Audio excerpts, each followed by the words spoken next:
Gracias por informarse con Delfino.cr. Ingrese a delfino.cr/inclinada, suscríbase para disfrutar de todos nuestros servicios con una cuenta Delfino Más. Delfino.cr. ¿Cómo vamos a meter al ratón a cuidar el queso? Al presidente no le gusta, lo trata de chop suey. Ay, por favor, llamen a sus compañeros, están tomando café o bocadillos, felices de la vida. A mí también me quiere mucho la gente. Cuando están en contra, entonces somos personas que no tenemos necesidades. Cuando están en contra, somos unos corruptos. Qué bueno, voy a tomar café a mi casa tranquila. Parece un espíritu chocarrero, perdón. Esta nueva asamblea legislativa, incluyéndome por supuesto, será otra decepción más para la ciudadanía. Coca-Cola sin azúcar presenta Curul en llamas, cubriendo y sufriendo la asamblea legislativa, porque alguien tiene que hacerlo. Hola queridos suscriptores de Delfino.cr, bienvenidos a un nuevo programa de Curul en Llamas, el podcast semanal donde les comentamos los temas más relevantes e irrelevantes de la Asamblea Legislativa. Les saluda Luis Madrigal desde el 11 de agosto del 2023, como siempre en compañía de May. Espero que todas y todos estén tan bien como yo, que ya estoy de vuelta. Hemos regresado, Lucho. Costa Rica, y por eso estamos grabando viernes, como persona decente. Viernes, claro, a las 9 de la noche casi. Sí. Pero bueno, viernes es viernes, a que no se diga, vengo bajándome del avión literalmente. Y ya está cumpliendo responsabilidades. Más de 20 horas sin dormir y aquí estamos listos para grabar el podcast. Pero bueno, los temas para esta semana. Vamos a hablar del proyecto para sacar a Costa Rica de la lista de países no cooperantes en temas fiscales de la Unión Europea, el cual ya tuvo un dictamen afirmativo. Vamos a hablar también del proyecto al impuesto a la propiedad de vehículos, mal llamado el para modificar el marchamo, porque el marchamo es mucho más que solo el impuesto, pero bueno, también fue dictaminado en la comisión especial. Y vamos a hablar del descaro, lo que he llamado yo el descaro de los 9 separatistas no independientes. Entiéndase, los que se fueron pero se quedaron. Todos mueren. Exacto, del partido oficialista, por supuesto, y de varios temas varios. Pero empecemos con el proyecto para sacar a Costa Rica de la lista de países no cooperantes. May está indignado por este proyecto, por el texto que salió dictaminado de comisión. May lleva peleando desde que este tema empezó. A ver, para esto hay que remontarnos un poquito hacia atrás, de cuando el liberal progresista, el Partido Liberal Progresista, salió a hacer escándalo por la resolución de la Sala Constitucional que había, digamos, confirmado la constitucionalidad de la jurisprudencia de la Sala Primera, si no mal recuerdo. Correcto. Respecto al cobro que estaba haciendo el Ministerio de Hacienda a una serie de bancos y empresas, digamos, grandes que operan en el país, cobrándoles impuestos sobre la renta por inversiones que habían hecho afuera con dinero que habían obtenido en Costa Rica, ¿correcto? Eso es, y es justamente el mismo tema por el cual nos meten en la lista de paraísos fiscales, por eso es que están vinculados. Estalló al mismo tiempo, ¿verdad? A la Unión Europea no le llegó a tiempo en la sentencia de la sala. No, sí le llegó a tiempo. La Unión Europea dijo que tenía que ser por ley y no por interpretación judicial. Y es lo mismo que está diciendo la Asamblea, que la Asamblea está súper indignada desde ese entonces, bueno, alguna parte de la Asamblea está indignada con la Sala Constitucional desde ese entonces, cuando yo creo que se le echa de más la culpa a la Sala. O sea, en la Sala simplemente, cuando es una acción de inconstitucionalidad sobre jurisprudencia de otra Sala, y la Sala nada más revisa de que el tribunal tenga los elementos correctos para haber resuelto lo que resolvió. Correcto. Si uno lee la resolución, lo que la Sala dice es la redacción del artículo bajo el cual Hacienda hace estos cobros es lo suficientemente amplio para que se entienda de que este cobro es correcto y por ende la jurisprudencia de la Sala Primera se sostiene. Ahora, vamos a hacer un paréntesis aquí antes de llegar a mi queja, porque el proyecto dictaminado es lo que tenía que ser, un proyecto que no reduce impuestos, no, que era el proyecto del PLP, que le bajaba un 10% a lo que pagaban las empresas sobre impuesto de la renta. No es renta global, que era lo que quería el Poder Ejecutivo meter como golazo y que proponía como única opción para sacarnos de la lista de paraísos fiscales. El texto del proyecto está muy basado en lo que se utilizó en Uruguay para resolver este mismo tema. De hecho, ahora que mencionas el proyecto del Ejecutivo, tan inapropiado era, digamos, lo que pretendía, que el plenario aprobó sacarlo de la comisión especial y mandarlo a hacendarios. Sí, porque es que además es una reforma completa, eso ocupa una discusión, a ver, si se puede tener la discusión de renta global, uno puede estar a favor o en contra, pero requiere una discusión que no es la de la urgencia de salir de la lista, que era la de la comisión, digamos. Correcto. Pero entonces, el texto en su cuerpo, digamos, los cambios que hace, está bien. El problema son los transitorios que introduce, porque lo que hace es que, y es que aquí, y voy a simplificar esto un poco, pero es que el berrinche viene de las empresas a las que se les ha cobrado el impuesto por estos, sobre las ganancias por inversiones hechas en el extranjero, porque entonces no conformes con la interpretación que hizo el Ministerio de Hacienda, que era que se les tenía que cobrar, fueron al contencioso administrativo, llegando hasta la última instancia, que era la Sala Primera, si no me equivoco. Y la Sala Primera reiteradamente, exacto, en reiteradas ocasiones, más de 3 veces, no, 2 veces es la que genera jurisprudencia según la Sala Constitucional. Correcto, la Sala Primera crea jurisprudencia, no conformes con lo que resuelve la Sala Primera, van a la Sala Constitucional a cuestionar esa jurisprudencia. La Sala Constitucional, como ya dijo Lucho, dijo, bueno, aquí la Sala Primera actuó bien y la interpretación es correcta. Y entonces, no conformes con la interpretación de la Sala, se van a pedirles a sus amigotes en la Asamblea Legislativa que les cambien la ley retroactivamente para que no les cobren lo que les están cobrando. Y no cobrarles lo que les están cobrando es justamente la razón por la que nos metieron en la lista de paraísos fiscales de la Unión Europea. Entonces es un verdadero, es aprovecharse del impulso de esa decisión para meter un golazo, porque el transitorio lo que dice es que para los periodos previos, y yo insisto, este transitorio yo considero que es una interpretación auténtica y por eso está mal que se meta en un transitorio, pero bueno, esa es otra discusión. Pero dice que para los periodos fiscales previos a la entrada en vigencia, donde no exista cosa juzgada, es decir, que no haya una resolución de la Sala Primera o de la última instancia sobre el tema, no se les va a poder cobrar lo que ya Hacienda les cobró. Técnicamente Hacienda se va a quedar solo con a los que ya les cobró. Exacto, los que ya les cobró y ya la Sala Primera dijo, todo bien. Ajá, sí, van a ser los únicos, porque ahí esta gente a quién apela al Tribunal Fiscal del Ministerio de Hacienda, apela al Tribunal Contencioso Administrativo, que se tarda un montón de años, ¿verdad? Apelan a la Sala Primera, que se tarda un poco de tiempo. Ahora, yo quisiera saber que Hacienda me diga cuántos casos hay en esa condición, digamos. Ese es un dato que deberíamos pedir. Para ver cuánto es la bromita que nos va a costar este transitorio para los amigotes de... Sí, el tema también es que Hacienda no se ayuda porque a don Nogui Acosta, en una audiencia sobre este proyecto, en la Asamblea, le preguntaron, pero bueno, esto solo se lo va a aplicar a los grandes, digamos, a las grandes empresas, a los grandes contribuyentes, y dice, no, yo con todo el que pueda de la Sala Constitucional se lo voy a aplicar a todo el que pueda. Entonces el señor tampoco se ayuda, ¿verdad? Bueno, es el ánimo voraz del Ministerio de Hacienda, como toda la vida. Entonces sí, metieron ese transitorio para que los pleitos de ahorita, que no son cosa juzgada, pues entonces quedan salvados por este proyecto de ley. Se mandó a consultar al Ministerio de Hacienda. A ver, el oficialismo vota en contra porque dice, este proyecto no lo conoce la Unión Europea, no estamos seguros de que la Unión Europea la vaya a avalar. Y el Frente Amplio vota en contra precisamente por el tema del transitorio que menciona Mike, que está, pues, digamos, en alguna medida tirando abajo la jurisprudencia de la Sala. Mike estaba súper indignado de las Europas. Yo le decía ahí, a ver, ética y moralmente puede ser cuestionable.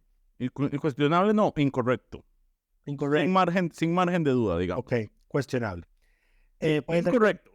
Puede ser cuestionable, pero no es ilegal.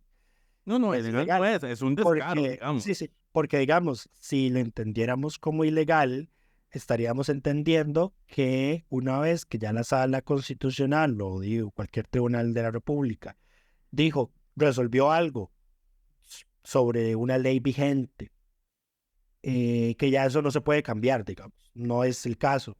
Y más en temas tributarios donde hay una reserva de ley por parte hacia la Asamblea Legislativa, y por eso es que el tema ha dado ahí tanto tanto ruidillo desde entonces, además de porque es la gente con plata, ¿verdad? Claro. Y es que, a ver, estos son, aquí ni siquiera gente, son empresas, que además ni siquiera son, en su mayoría, empresas nacionales, son extranjeros. Que además, entonces, que además estas cosas que ya se le cobraron y nada más han perdido y no han aceptado su derrota y siguen insistiendo y en la asamblea le hacen la mazaguada. Eso es lo que me da chicha, digamos, que metan estos golazos así y aprovechando una situación circunstancial. Pero bueno. Pronto veremos lo mismo con la ley de usura. Sí, esa es otra discusión que se viene, porque ya necios. Ya le tienen declarada la guerra a la ley de usura. Así que ya saben, tarjetavientes, alistar nuevamente el bolsillo, porque todavía no, el caso próximamente. Todavía no ha pasado. Pero va a pasar. Pero bueno,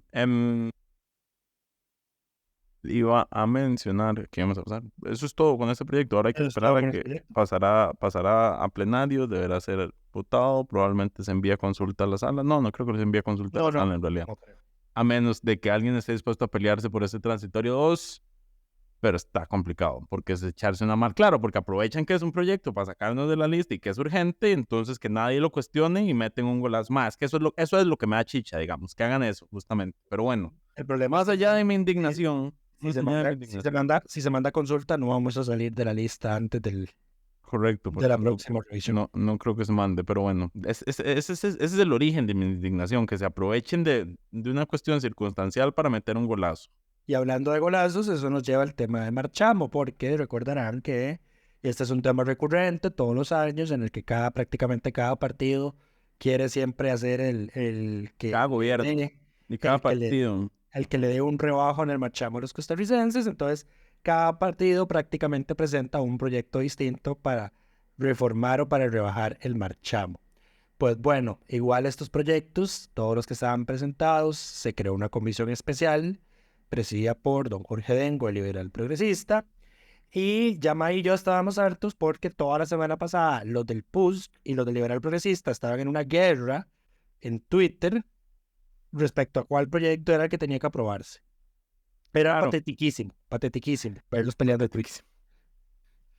Patetiquísimo. Sí. Esa palabra es nueva. Costarriqueñismo.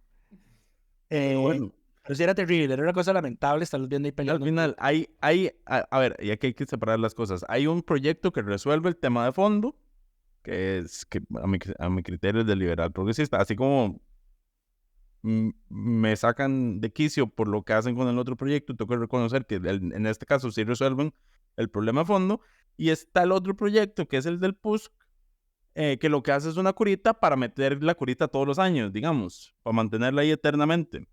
Correcto. Porque recordemos que incluso hubo un año en que esto se aprobó por la asamblea y el Carlos Alvarado la vetó. Correcto. Sin margen para que hubiera para tiempo de resello, entonces, claro, jugársela anualmente es un problema. Ahora, ¿qué es lo que...? Bueno, y recordemos que incluso el año pasado no hubo proyecto porque la asamblea estaba entrando nueva y como que a nadie le cayó el 4 de hacerlo a tiempo y el ejecutivo salió con una rebaja como de 300 colones. Pero era entre 500 y 3.500 colones y era algo risible, digamos. Así como cuando Recope sale con comunicados de prensa diciendo salimos a proteger el bolsillo de los costarricenses, rebaja de 1 y 2 colones. Sí. Y ustedes se ríen, pero parece chiste, pero es anécdota. Es anécdota, pasó esta semana, así es. Pero bueno, el proyecto, ¿qué era lo que había pasado? Se rechazaron varios proyectos sobre marchamo en la comisión, incluido el del PUSC, que había impulsado doña Melina Ajoy. ¿Qué es lo que pasaba con este proyecto? Que era una rebaja para los 2 quintiles, digamos, más bajos de la gente que tiene vehículos. A los otros 2 quintiles, los que tienen los vehículos más caros, lo que hacía era subirles el marchamo para contrarrestar la reducción que se le iba a dar a la gente con vehículos, pues claro. Ahora, hay que recordar que el tema con el impuesto a la propiedad de vehículos es la forma en que se calcula la base. Porque todos los bienes se deprecian, excepto para el cálculo de este impuesto, donde Hacienda tiene que hacer un estudio de precios de mercado. Digamos que lo que se usa como referencia es como el último modelo que se registró vendido. o que se importó, no recuerdo cuál de los dos era, y el precio de esa transacción, y entonces el precio nunca baja y a veces aumenta, y entonces un bien que se deprecia en realidad para Hacienda gana valor, lo cual no tiene sentido, pero eso es un problema de la fórmula que se utiliza, que está en la ley. Y el proyecto que se terminó aprobando, que tiene, digamos, era iniciativa del liberal progresista y que tiene también, ¿cómo se llama? Se armó, a ver, aquí hubo dos bandos, que el oficialismo y Nueva el oficialismo. República y la unidad, el oficialismo, sí, el oficialismo, y el liberal progresista, el Frente Amplio y Liberación Nacional. Dado que Liberación Nacional tiene 2 diputados en la comisión de Marchamo, eso fue lo que inclinó la balanza a favor del proyecto de don Jorge Dengo. Bueno, para terminar con el tema del proyecto Doña Melina, el efecto fiscal del proyecto Doña Melina era 0, digamos. Hacienda no iba a perder recaudación, ni iba técnicamente a recaudar más con esa modificación. El proyecto liberal progresista es una reforma prácticamente integral. Es una reforma integral al tema, exacto. Que yo no entiendo por qué el tema del marchamo, ese impuesto, está metido en un acuerdo ahí de comercio centroamericano. Es horrible, es pavoroso. Ajá. Eso debería sacarse de ahí y meterse en una ley orgánica. Sí, pero eso no hace este proyecto. Y no, lo reforma ahí mismo. Es terrible. Debería tramitarse debería sacarse esa ley y tenerlo como una ley aparte. Porque usted, de una persona que quiere ir a revisar lo de la ley, ¿qué se va a topar primero ahí? Aranceles de no sé qué carajo, de lo que sale en el proyecto no tiene sentido. Pero bueno, el proyecto de don Jorge Dengo viene a imponer que la vida útil de los vehículos va a ser de 10 años y por ende se van a depreciar progresivamente durante... Razonable a menos de que sea un autobús y quieren que la vida útil sea 20, pero bueno. Ahí hablando de autobuses, ahorita tocamos eso. El monto para vehículos de hasta 1,5 millones de colones va a ser de 23.110 colones. Ese sería el impuesto a pagar. De ahí en adelante... Ahora, recordemos, el impuesto no es el marchamo, porque el marchamo tiene otros componentes. Ajá, va el SOA, varios timbres. Los timbres de Scout. Pero cosas que se cobran, pero 2/3 partes del marchamo usualmente es el impuesto. Para el caso de los vehículos, sí. En el caso de las motos no, porque siempre tienen un impuesto fijo de 8.000 colones. Correcto. Bueno, de ahí en adelante, si el vehículo vale más de 1,5 millones, pues se establecen unos tramos sobre los cuales, sobre esos excesos, pues se va a cobrar una tarifa porcentual. Es como con los tramos del impuesto sobre la renta, por ejemplo. Correcto. El tramo más alto sería de 3,50%, perdón, que es para los carros de 3,5, ajá. 3,5%. O de 19 millones. 19 millones, casi digo. Que igual es 3,5 sobre la diferencia. Ajá, correcto. O sea, si tenés un carro que vale 20 millones, por ese millón de más pagas 3,50%. 35.000 colones. ¿Cuánto es 3,5 de 1 millón? Vos sos el que sabe de mate al respecto. Pero bueno, según los cálculos hechos por el PLP, para poner ejemplos tangibles, un vehículo de 3 millones de colones va a pagar un marchamo de 26.860. 35.000 colones, tenía razón yo. Versus los 80.000 colones que pagar con la fórmula actual. No, hay una rebaja significativa. Sí, claro. Y además porque introducen, aparte de del modelo tarifario en que se cobra por escala, porque introducen la depreciación. Sí.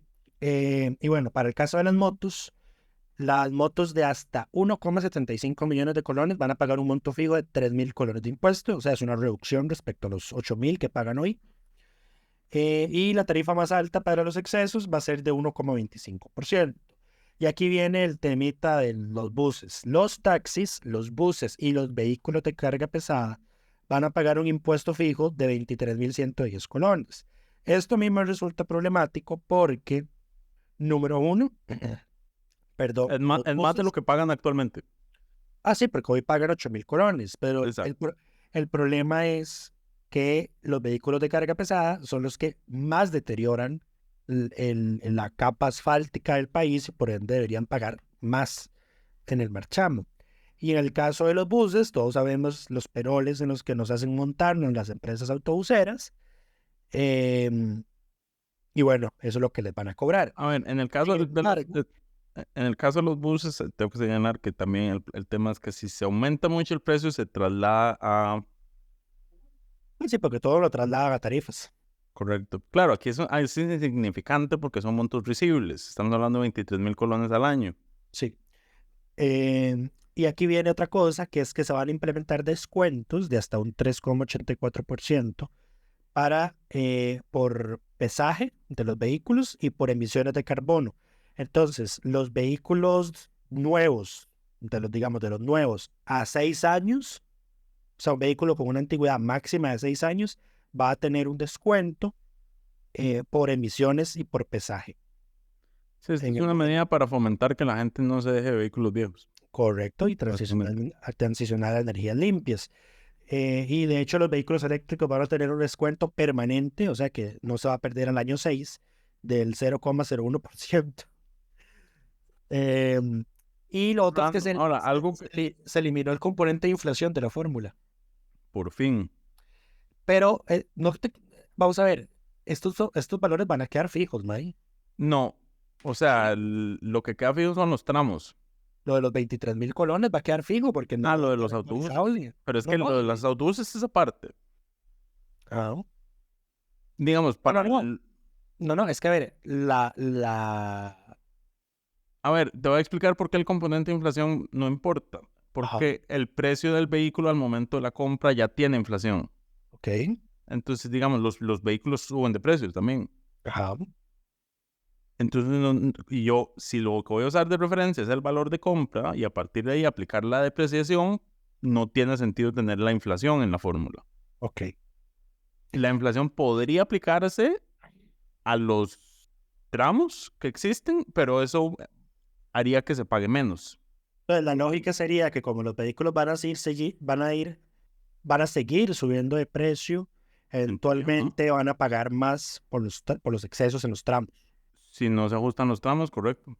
No, los tramos no se van a ajustar, dice el proyecto. Que es como el otro día estaba organizando randomly para un trabajo de la U, el impuesto, el timbre del colegio de odontólogos. Ese timbre se paga sobre todo producto vinculado al tema de odontología, digamos, las resinas, las sillas, todos los instrumentos que utilizan. Originalmente, y no tiene ajuste por inflación, era como que a partir de 100 colones paga la tarifa más alta. Entonces, ya a estas alturas todo paga la tarifa más alta. No creo que pase así en el corto plazo con estos tramos, pero ese es el punto. Digamos, últimamente, si sacas la inflación, la inflación no tiene sentido en un impuesto de este tipo, digamos. Lo otro es que se elimina el monopolio que tiene el INSS en la recaudación del marchamo. Van a tener que autorizarse a empresas privadas para que emitan los stickers y toda la cosa. Y por último... Eso es todo un temita. Ahora, este es un golazo, ¿ah? ¿Por qué?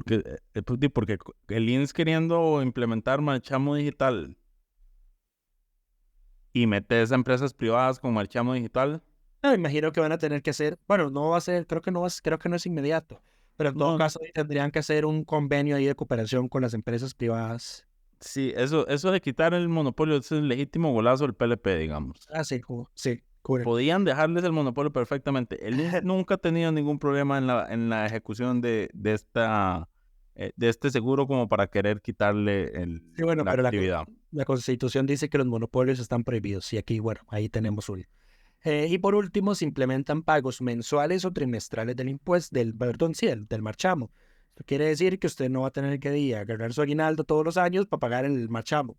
Ahora puede decidir si paga el monto que le toca, que ya de por sí lo va a saber con antelación, porque ya esto es un cambio radical en la fórmula que se calcula, o sea, se va a poder proyectar a futuro cuánto va a tener que pagar su vehículo, que la lógica sería que vaya pagando menos conforme el carro se deprecie. Entonces usted puede dividir ese monto en 12 si lo va a pagar mensualmente, o lo divide entre 4 si lo va a pagar cada 3 meses. Y eso así es como quedó el proyecto de ley. Muy bien, muy bien. Ahora, quienes se oponen a este proyecto dicen, y yo no sé dónde sacaron la cifra, que el proyecto generaría un hueco de 50,000 millones de colones. Correcto. Lo cual me parece una cifra sumamente rara, porque según había señalado Hacienda el año pasado, Bueno, no, en este año, lo que se recaudó el año pasado fueron 56.437 millones. Por el impuesto. Por el impuesto total, exacto.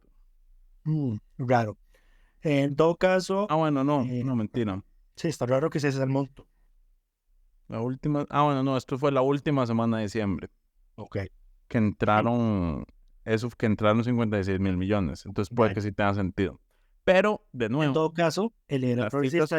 siguen en aumento. Sí, de hecho el liberal progresista lo que usa para, digamos, para restarle importancia a ese supuesto hueco fiscal es que Hacienda lleva varios años subestimando los ingresos tributarios. Sí, entonces, por ejemplo, no hay plata y no trasladarla. Entonces, por ejemplo, en el 2021 presupuestó que iba a tener ingresos por 4,5 billones y recaudó 1 billón de colones más, 5,5. En el 2022... 5.000 millones más. Y en el 22, el año pasado, presupuestaron que iban a recaudar 5,4 billones, o sea, inclusive menos de lo que recaudaron en el 2021. Y terminaron recaudando 6,3 billones de colones. Yo estoy casi seguro que en Hacienda son tan falticos que se les olvida incluir en sus proyecciones las actualizaciones del impuesto del IVA. Que digamos, solo este año con el aumento en la tarifa de IVA de turismo y construcciones, que recordemos que ya esos tenían una entrada del impuesto de valor agregado escalonada y ya les tocaba entrar a la última etapa, me parece. O sea, pasar de 8 a 13, una subida de 5 puntos porcentuales. Solo con eso ya cubren lo que van a dejar de recibir del marchamo. Si el marchamo es como, o sea, el impuesto a la propiedad de vehículos es ni el 1% de lo que recauda Hacienda, yo creo. Me parece, si no me equivoco. Quién sabe, ¿no? Todos habíamos sacado eso hace ya varios años, pero habría que actualizarlo nuevamente. Pero bueno, habrá que ver qué ocurre en plenario. Don Leslie Bojorges anunció la presentación de una moción para que esto no le aplique a los jerarcas de los supremos poderes y yo le veo un problema elemental a esa propuesta. Que no es un transitorio, es una reforma completa. Exactamente. Eso es lo que diferencia este proyecto de los anteriores. Entonces no tiene sentido introducir una norma de ese tipo porque implicaría tener los dos modelos de fijación del impuesto permanentemente ahí. O sea, no tiene esa es la legítima propuesta populista de alguien que no entiende o no comprende las cosas. Sí, y es que en todo caso a los sumos, o sea, ¿de qué forma podría ejecutarse eso? Es que digamos... porque cuando se aplicó, se ejecutaba de buena fe. Al jerarca le tocaba decir como, hey, a mí me toca precio completo. Pero eran descuentos porcentuales sobre el precio y eran temporales porque eran transitorios. Esto es una reforma completa, no tiene sentido introducir esas ideas solo porque suena bonito para las cámaras decir como queremos sacar a los grandes jerarcas. No. Pero entonces, sí, pero digamos, bajo la lógica de que se meta, ¿cómo se metería? O sea, no le tomamos en cuenta la depreciación, que es uno de los factores principales. ¿Qué es lo que vas a sacar? ¿O vas a decir, permanece con la fórmula original? Es que y entonces Hacienda tendría que hacer todo el listado del precio de vehículos para que poder cobrarle a los jerarcas sale más caro. La idea que lo que se deja de recaudar, digamos, por lo que los altos jerarcas tengan que pagar. Así es. De hecho, lo que dice la moción de Don Leslie es lo siguiente, que para los años 2024, 2025 y 2026 el impuesto que sea propiedad personal o de los cónyuges o convivientes, o sea, imagínense, se extiende más. Así como aquellos registrados a nombre de personas jurídicas en las que tengan participación los miembros de los supremos poderes, y ahí viene toda la lista, meten hasta las superintendencias, la Defensoría de los Habitantes, los jerarcas y miembros de la Junta Directiva de los bancos del Estado, de las instituciones públicas, será el valor registrado para el cobro del impuesto sobre la propiedad de vehículos automotores correspondiente al año 2023. Esa es la propuesta. Sí. Por 3 años, incluso ni siquiera es una cuestión permanente. No. O sea, ese señor, a veces, ¿por qué? No. Ok, voy a callarme antes de que me censuren.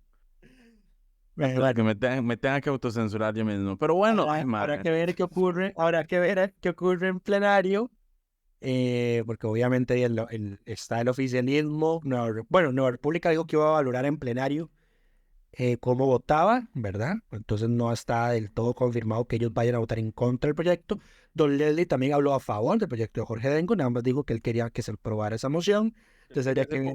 Vea, además, le voy a dar un consejo a Don Leslie. Usted no pasa esa moción usted por su voluntad vaya y agarre esa plata y se la dona a Hacienda si quiere, y es más, es menos trámite. Él fue el que había hecho eso con queso. Correcto, con la plata de su Y gasolina. la plata de la gasolina, ¿cierto? Correcto, o sea, si usted quiere salir a hacerse un TikTok para decir que hizo algo, usted hágalo por su cuenta, pero no complique la vida. En fin, habrá que ver cómo se mueve en plenario el proyecto y ver si eventualmente logra reunir 38 votos necesarios para superar un eventual veto presidencial. Esto bien tiene veto, sí, eso sí, se ve venir, digamos, y sería una lástima porque la reforma es importante. Y a ver, sería un descaro del Ejecutivo, cuyo discurso siempre ha sido, vamos a reducirle el costo de la vida a todo el mundo, venir a vetar un proyecto de estos. Es que el discurso de Chávez sobre este aspecto ha sido que el que tiene un carro caro tiene que pagar más. Claro, pero Y el seguir proyecto, pagando más. sí, pero este proyecto lo que hace, sí, va a seguir más. Menos de lo que ahora, pero más de lo que pagan los que tienen un carro barato. Es que ahí está el detalle. Eso trae una reducción, aunque para todos, pero trae una reducción. Eso es lo que, digamos, choca con el discurso, la narrativa discursiva del Ejecutivo. Pero bueno, veremos qué ocurre, lo mantendremos al tanto. Tocan pasar con los separatistas descarados, les puso May. Yo intentando calmarme y veo el siguiente tema, yo, ay no, esta hora va a arder. Ok, esto fue el domingo, el pleito empezó el domingo, fue el domingo. Si no me equivoco, Fue el fin de semana. el fin de semana. Se dio la presentación oficial hablando de evasores fiscales del partido aquí Costa Rica Manda, que preside el asesor honor presidencial, Choreco, no sé qué. Federico Cruz. Ese que había salido recientemente, que tiene grandes deudas con Hacienda, descaradamente decir que él sí es deudor, pero que ahí está pagando poco a poco y que es que la vida es muy dura. Esa fue su respuesta, que él le debe a Hacienda, pero es porque es muy difícil todo. El lindo.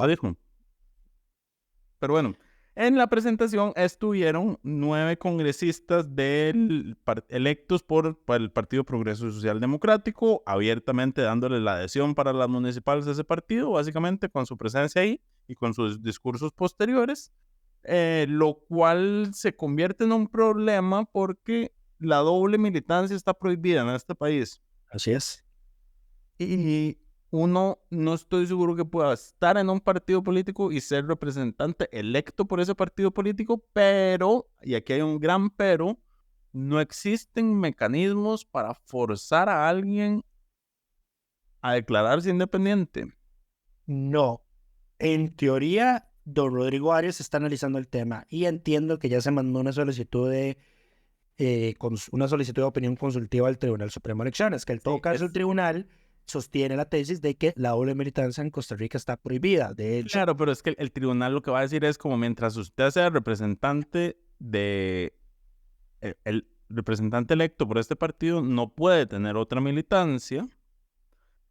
Entonces lo que pierden es la militancia aquí Costa Rica Manda, pero eso no les evita participar en actividades de ese partido. No, porque los diputados no tienen prohibición de beligerancia. No, yo entiendo lo contrario. A ver, la lógica del tribunal siempre ha sido que, y esto digamos ocurre para las personas que solemos participar en las convenciones abiertas de los partidos que nos obligan a dar la adhesión, vos conforme vas pasando de partido renuncias tácitamente al anterior. Así claro, es como lo entiende el tribunal. Sí, pero eso es para los simples mortales. Para las personas electas es un poco más complicado porque no existe normativa que le habilite al tribunal a decir como, ok, usted ya no está en ese partido, ya no lo representa ese partido, no es parte de esa fracción. A ver, lo único que existe actualmente es que el diputado por su propia cuenta se declara independiente. Yo no estaría tan seguro porque tenemos el antecedente de este mae chavista que entró a sustituir a Marinés Solís. Claro, pero recordemos que el tribunal le dijo que para asumir tienen que renunciar a la otra militancia. Ajá. Por haber asumido cambian las reglas, porque no existe forma de obligarlos a declararse independientes. Ese es el problema. Y yo creo que por ahí es por donde va a terminar resolviendo el tribunal. Es como decir, ustedes no pueden tener militancia formal en este nuevo partido mientras sean representantes. O sea, no pueden participar en estructuras, pero no van a perder nunca la credencial por hacer eso, ni van a ser automáticamente independientes por hacer eso. Nadie está hablando de pérdida de credenciales. El tema es el de la militancia. Ahora, habría que ver si ellos ni siquiera formalmente han dado la adhesión al partido. Puede ser que ni lo hayan hecho, digamos. Pero es un tema simplemente discursivo y de pose, porque recordemos que ya había diputados del PPCD que llevaban meses participando en actividades de otros partidos políticos. Teníamos un diputado de Liberación haciéndole campaña al PUSC en Occidente, ¿no? Ajá, también, sí. Ulate. Daniel Ulate. Daniel Ulate, sí. Que por cierto, a Liberación lo intentó suspender y el tribunal no lo dejó. Ajá, pero eso era más por vacíos procedimentales de Liberación. Pero bueno, ese tema ha generado, digamos, controversia al interno de la Asamblea, porque obviamente la oposición agarra esto para hacer fiesta y es como, bueno, y entonces ahora, ¿quién es la jefa de fracción? ¿Quién es la don Rodrigo, ¿de qué fracción son, verdad? Ya ni de ahora, ya no de Progreso o de Costa Rica más. Ya ni sé ni cómo decir, les pasan diciendo cada rato. Vea, es que en la Asamblea a veces les falta inteligencia emocional. Si ellos no han renunciado y no son independientes, lo que deberían hacer absolutamente todos en la oposición es en cada una de sus intervenciones recordarles que ellos son Progreso Social Democrático. Y no ponerlo en duda porque ellos están tratando de separarse de ese nombre, entonces más bien es tirárselos en la cara tanto como sea posible. Sí, yo en redes. Yo optaría por, ¿cómo se llama esto? Se me olvidó mi idea maquiavélica. Qué triste. No sé. Se me olvidó. No, seguí. Pero bueno, ahora esto se vuelve aún un tema más complejo. Bueno, no más complejo, más descarado. En el momento en que Paola Nájera sale con un discurso incendiario a decir que es que Progreso Social Democrático es lo mismo que todos los otros partidos tradicionales y es igual de corrupto. Palabras más, palabras menos. Sí. Pero ahí siguen. Sí. O sea, es que por lo menos, a ver, yo recuerdo varias situaciones en las cuales congresistas renunciaron a sus bancadas y salieron con el discurso de es que ahí todos son unos corruptos. Pero se declararon independientes. Ya me acordé. Aquí todos son unos corruptos, pero nos vamos a quedar con este nombre porque si no perdemos muchos derechos y es mejor tener derechos que ¿cómo se llama? Que congruencia. Entonces nos quedamos de este lado, pero los vamos a criticar siempre. Mi propuesta era que la oposición desconociera al resto, a los separatistas. No los puedo reconocer. No, pero a ver, en la práctica política todo se puede, güey. No, pero no los puedes conocer. Además sería un error desconocerlos porque es legitimar que se separaron. Si los más no se han separado, lo que tenés más bien que evidenciar es que no están separados, que siguen representando ese partido, más allá de que en redes salgan diciendo otra cosa. No, yo estoy seguro que eso no va a tener el efecto en la gente. Yo creo que la Asamblea tiene que volver a retomar el tema de desconocer representantes, que por ejemplo se lo aplicó la oposición varias veces al PAC con varios ministros, lo que ya volvía inviable, o sea, porque el presidente mantenía al ministro, pero la oposición no lo reconocía como ministro en la práctica. Trataban con un viceministro, trataban con otro jerarca, entonces lo ninguneaban a tal punto de que el jerarca ahí terminaba renunciando. Eso lo hicieron más de una vez. Sí, pero no es lo mismo en relaciones entre poderes que ahí mismo en la Asamblea. Porque formalmente, mientras no renuncien, siguen siendo bancadas, siguen teniendo el voto en la elección. Ya, a ver, yo lo que quiero decir es, yo no quisiera ser Rodrigo Arias en este momento y tener que resolver este problema. En realidad yo estoy seguro que don Rodrigo Arias debe estar diciéndole a sus compañeros, dejen de estarse metiendo en este pleito, que no es de ustedes, y encima nosotros ya tenemos nuestro propio pleito con Carolina Delgado. Correcto. Nosotros tenemos nuestra propia separatista que pertenece a ellos. Sí, entonces estoy seguro que la verdad don Rodrigo está diciéndoles eso, porque fueron los de Liberación, digamos, los que leyeron a don Rodrigo, por favor, pronúnciese sobre esto. Pero en fin, habrá que esperar qué dice el tribunal y qué dice don Rodrigo al respecto. No vamos a entrar en detalles de que todo lo que van a perder, porque en términos generales, la Asamblea Legislativa opera por fracciones políticas, así que no está normado qué cosas son las que tienen y cosas son las que no tienen los diputados independientes.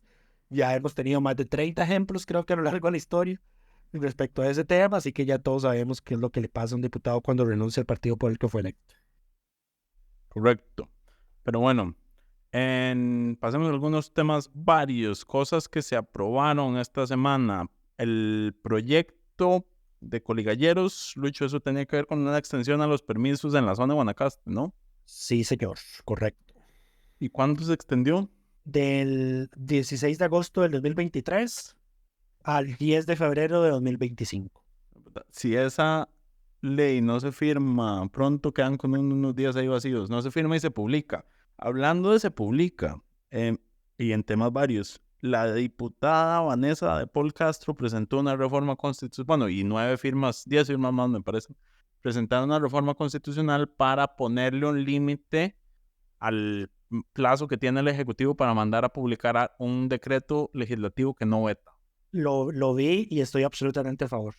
Correcto. Entonces lo que hace es que, a ver, actualmente la Constitución dice que el Ejecutivo tiene 10 días hábiles para vetar. Para vetar. Pasado ese plazo ya no puede vetar, pero no dice hasta cuándo, o sea, queda en un limbo, tiene que enviarlo a publicar eventualmente, o sea, tiene que firmarlo y publicarlo eventualmente, pero no queda claro ese plazo. Entonces, hay proyectos que han estado años sin ser firmados y sin enviarse a publicar. De hecho, había un caso de un proyecto de ley de doña Carolina Hidalgo, ¿te acordás? La última vez que yo revisé, pues yo pedí este dato hace poco y había varios que ya tenían por lo menos, o sea, más de medio año. Recuerdo la reforma al colegio de odontólogos, justamente. Ajá, también. Que todavía no se dio publicado, yo creo. Sí, bueno, y eso fue en diciembre, enero de este año. Ajá, el proyecto de doña Vanessa es que vencido el plazo que tiene el Ejecutivo para vetar y obviamente publicar, la Asamblea Legislativa es la que se va a encargar de mandar a publicar la ley. Correcto. Y Entonces, a que se ejecute. Lo que hace son 10 días hábiles para vetar y 10 días hábiles para publicar, o sea, básicamente en un plazo máximo de un mes, más o menos. Una vez aprobado un proyecto de ley, tendría que estar ya publicado. Y, a ver, urgente esta reforma constitucional. Sí, absolutamente de acuerdo. Por favor, bueno, no se le puede dar vía rápida, qué triste.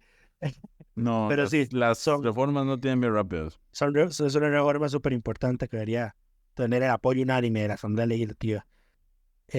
Al fin y al cabo beneficia a todos. Excepto el oficialismo, que el oficialismo actual lo que ha hecho es dejar de vetar y dejar ahí en el limbo las cosas que no quiere que se aprueben. Como por ejemplo el reglamento de la ley de voluntades anticipadas, que llevo un año preguntando que cuándo van a sacar el reglamento, que se tuve que meter un recurso de amparo para ver cuándo iban a sacar el reglamento, y todas las veces que pregunto me dicen, está en revisión final y pendiente publicación, está en revisión final y pendiente publicación. Yo sé que no viene el caso porque es un reglamento, pero eso también es un problema que ha estado usando el Ejecutivo y en general los gobiernos, de que una ley dice, el Ejecutivo reglamentará esta ley en 3 meses, en un mes, en X cantidad de meses, y se lo pasan por el arco del triunfo. O sea, la ley de voluntades anticipadas eran 6 meses después de promulgada para reglamentar. Y ya vamos para casi un año desde que se vencieron los 6 meses. Ajá. Y el reglamento nada que sale. Correcto. Me indigna personalmente. El retraso en ese reglamento me afecta personalmente. Por eso me molesta tanto. No te afecta personalmente, pero bueno. El otro tema, Vario, que vamos a mencionar es que ya se aprobó en primer debate el proyecto al que se le dio vía rápida para trasladar un parque de la municipalidad de Goicoechea al MOP, que es una necesidad para terminar Circunvalación Norte.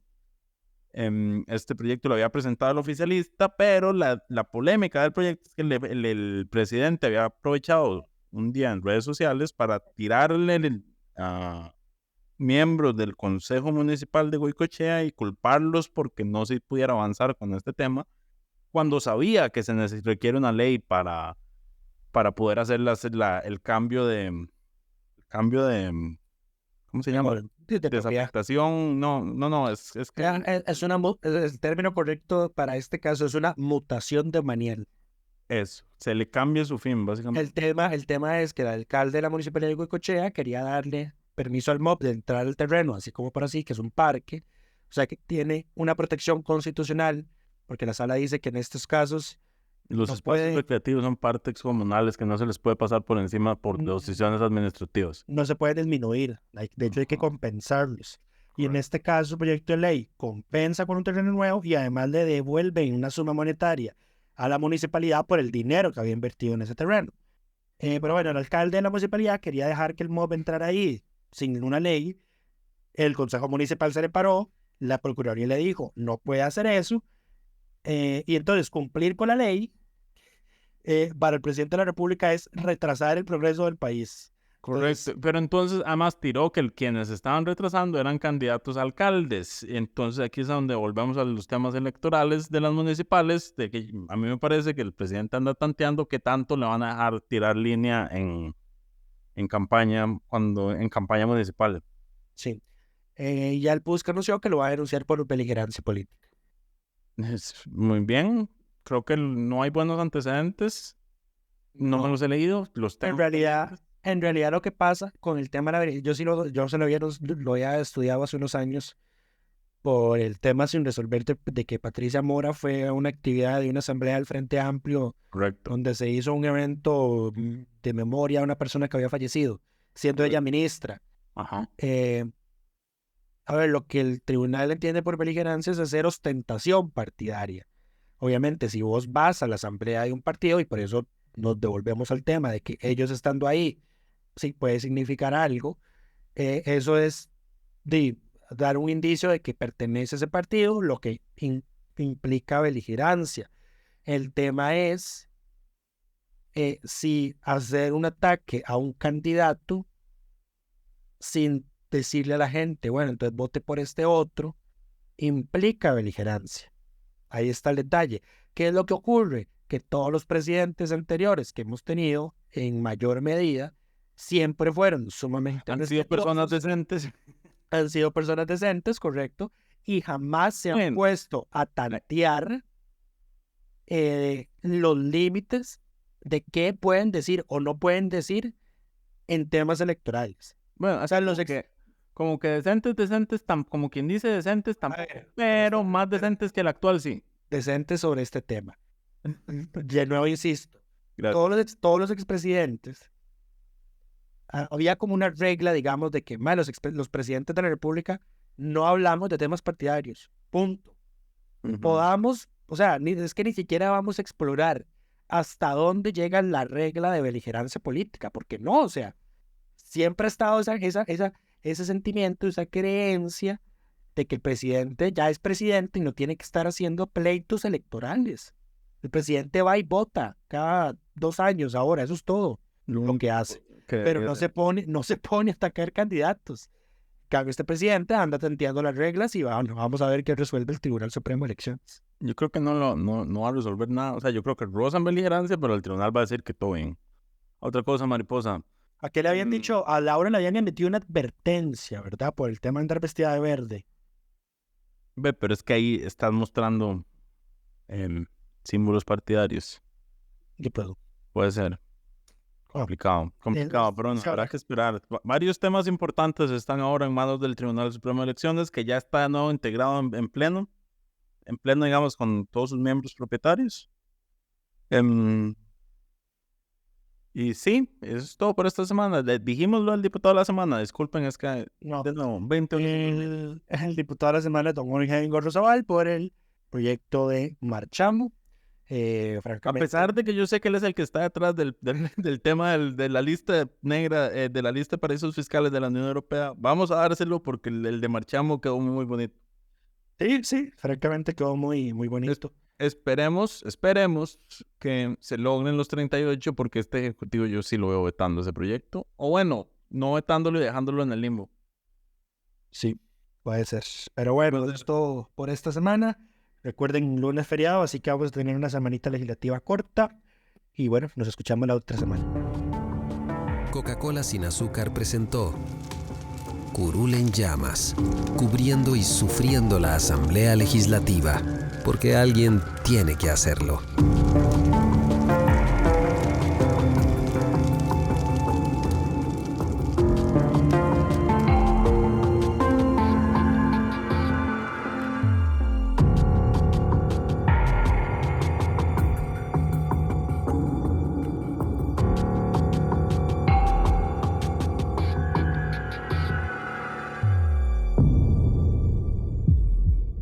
Gracias por informarse con delfino.cr. Ingrese a delfino.cr/inclinada, suscríbase para disfrutar de todos nuestros servicios con una cuenta Delfino Más. Delfino.cr